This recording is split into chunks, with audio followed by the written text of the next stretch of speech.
sala monen mon kala salminama inde e yettode muɗum. Bandiraɓe yewtere mon ngare dinguiral yehino ha nokku ene wiye Louga le 5 juin 2021 ngam tawtoroyede 15e édition anniversaire émission yewtere pinal mo Fatou Sow waɗata toon RTS Louga. waɗanno animé oɗon anniversaire ko Abou Djouba de ko Dawa Samba Dobale Pendel kecci ene yeeɓe joom kelle kolli e kuljinali.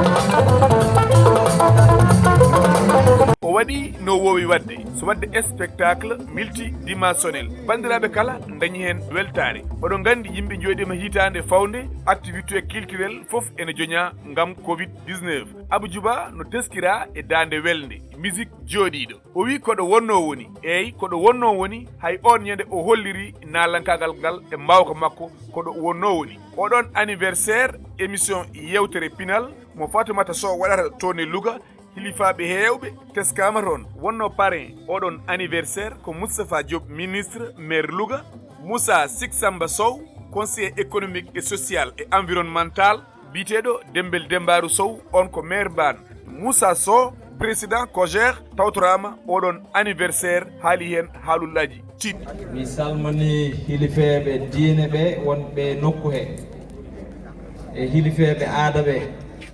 mbiɗa salmina monsieur le maire le ministre Moustapha Diop hayso tawi o arani cikku mo neldi délégation. noon mbaɗanmi mi salmina ɓeeɓo neli ɓeɗo. mbiɗa ɗum nulde aussi salminaga. mbiɗa salmina dendagal ɓeɓe gandanɗa hoorema ɓe jeeya koye COJER convergence des jeunesses républicaines. goomu dendinɗo sukaɓe jaggaranoɓe président Macky Sall. mo gandanɗa hoorema hande Allah waɗi ko min heynima. donc miɗoɓe salmina mabɓe pop ɓeɓe tawmiɓe ɗo e Louga e ɓeɓe gardumi ɓe. haade mi limandeɓe mon noon mi salminat tokoram o e joɗirɗa hono Moussa Siksam honorable. mbiɗa salmina Dembel Dembarou kawam sehlam. so mi salmini ɓen cikkumi mi salmini takkiɓeɓe ɓe foof. so neɗɗo limi juumat kono heddeɓe foof mbiɗa tega salminali maɓɓe salminali ɓeɗo ɗiɗi. hono tanam korsinɗo mi Moussa Siksam sasi hono aussi Dembel Dembarou. mbiɗa salmina aussi artiste men o gonɗo Keecam caggalam.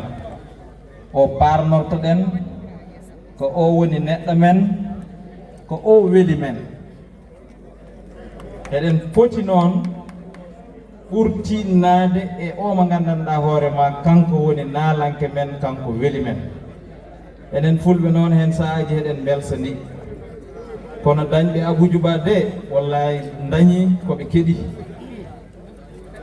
artiste mawɗo kombo korsinɗen kombo keɗotoɗen kono kadi ko neɗɗo moƴƴo jankaniɗo jiɗɗo leñol mum jiɗɗo ƴiƴam mum. donc Abou Djouba de miɗen mbanma félicité. miɗen aussi calminma kaɗɗi salminoy. gasniranmi noon koko addi men ko ɗo e woni Fatou Sow oɗo ko waɗi ko ɗo e ko waɗata ko chaque année jiɗmi ko ƴewten ɗon hunde fof ko goo idorto. cikkumi nde o waɗata nde o fuɗɗoto nde fotani ni hunde nde koko mawnata te kala ko ɓesdoto kala ko gandanɗa ko goonga ɓesdoto tan ko yeeso tan fayi. donc ɗum ɗo ko goonga jaggaranen ɗum no feewi. min de miɗa ɗum jaggarani tawɗumi hen fof miɗa ɗum jaggarani. te mbiɗa ñaagui sukaɓe ɓe gandanɗa ɓe hoorema heɓe ɗo eɓe darani COJER yoɓe jagganam oɗo fatso ɓe jagga kala ko takki e fatso ɗum dal jinno mon haalande miɗa mon yett e darde mon miɗa mon wee à très bientôt. Je reste disponible et disposé à accompagner et à écouter tout le monde, toute la jeunesse, surtout républicaine. Donc je vous remercie. caggal nde Moussa Sow ƴetti konngol haaldi e bandiraɓe e ko saabi garal mum tawtorede oɗo anniversaire ko nden yuman yange joom bela Fatoumata Sow ƴetti konngol ngam jarnade yimɓeɓe kono kadi e wasiyade. Eɗen nodda fulɓe ɓe yoɓe ngar jiiɗen yumma jiiɗen baaba hande welani ha welani kono ko pulago woni ɗo weli neɗɗo metti neɗɗo ko pulago woni ɗo eɗen ƴetta noon o mo ganduɗa hande kanko woni nalanke men international kanko parnoto ɗen kanko dañɗen enen en mbawa waklide ha gonen leñol gongol c'est pas possible wi enen ko fulɓe tan gonaten en mayat wonen fulɓe wadde noon yen jab wonde fulɓe min ko on message mbaɗanmi lancé e fulɓe commune mo Louga en ngala ko ɓuuri kodde hawsa mo doɓari penden Abou Djouba Dey ko kam woni nalanke men ko kanko parnoto ɗen ko kanko beltinirten bandiraɓe ha ɓe belto ko kanko yimata ha fulɓe tina koɓe fulɓe wadde eɗen mbiya bandiraɓe fulɓe saabi Allah yen dowlin nalankoɓe men en ngala so wona nalankoɓe men yen dowlinde gotel fof mo dowlina nalanke mum yimɓe fof no dowlina nalankoɓe men enen en ngala so wona nalanke men yen dowlin ɗum en ngala so wona Abou Djouba fulɓe jogui ko Abou Djouba woni ɗo hande kam wonat ɗo janggo woɗɓe ndewa hen wadde noon yen yimɓe yoɓe jaɓat goddiro yoɓe jaɓat ko Allah waɗi sa jaɓi ko Allah waɗi poftoɗa en ngala kadi so wona autorité ji men wiyoɓe mbimi e mbimami wadde haala ko juutata en calmini dendagal pelle wiyoɓe mbimi mi idoro hen fedde teddugal pulago international e gaddugol famaji Samba Thielaw mbiɗa salmina kadi fedde belaɗe e gaddugol Ka Moussa Gori fedde dingiral Cannor e gaddugol Balla Sow mbiɗa salmina aussi fedde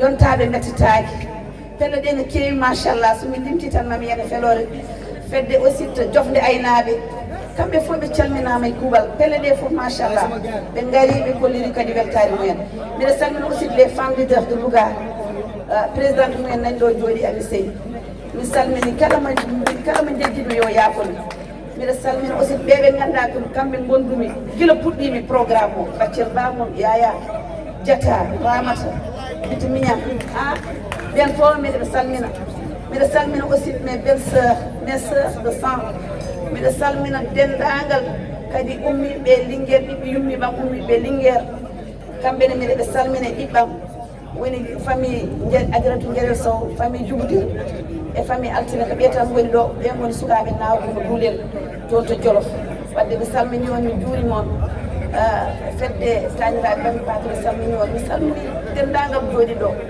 wadde bandamen kala mo jejjitmi yo yaafomi yo andu ko on jiidarimi kala mo jejjitmi yo yaafomi saabu ko Allah tan moti wadde mi salmini dendagal wonɓe ɗo foof mbiɗa waɗa rendre hommage noon Adjaratou Aissata Ka ko hande o luutara oɗo anniversaire guiɗo puɗɗima ko minen puɗɗori ɗum ko hande tan o luutara ɗum noon weeli Allah yimɓe jaɓat hoddiro Allah eɗen ɗum ñagono yo Allah yurmo ɗum yaafo ɗum yo Allah acci ko acci Allah fawo barke e sukaɓe mum Allah jarama on jarama classe fête soit belle merci beaucoup caggal jarnade e wasiyade bandiraɓe tawtoraneɓe oɗon anniversaire e hoore muɗum suko jiɗaɗo bobo joom jamanu biteɗo Pastel Ba tawtorama ɗum waɗi hen gueɗe baɗɗe fayida kañum nden soirée o continue Abou Djouba de kodde hawa Samba Doɓale kecci yene yeɓe waɗi ko wowi wadde e ko wawi wadde public o foof dañi welemma yewtere mon ngare dingiral ma jokku e yahande on e nokkuji goɗɗi kala événement baɗowo e nder leydi ndi